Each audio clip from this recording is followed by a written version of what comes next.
नाज़रीन, आपको इस वक्त की बेहद अहम खबर दे दें। वज़ीर-ए-आज़म नरेंद्र मोदी ने सदर जमहूरिया हिंद से खास मुलाकात की है। यूक्रेन हमले पर इस अहम मुलाकात में बातचीत हुई है। साथ ही ऑपरेशन गंगा के तहत हिंदुस्तानियों की वतन वापसी की जानकारी दी गई है। दीगर अहम उमूर पर भी दोनों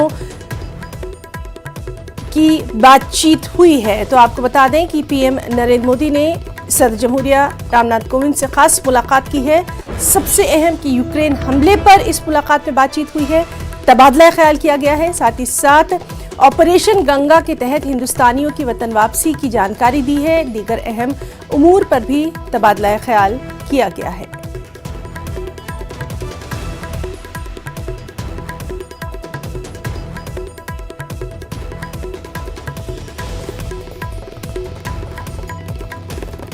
तो पीएम मोदी ने सदर जमहूरिया से मुलाकात की है। यूक्रेन हमले पर बातचीत हुई है। ऑपरेशन गंगा के तहत हिंदुस्तानियों की वतन वापसी की जानकारी दी। दीगर अहम उमूर पर भी तबादला ख्याल हुआ।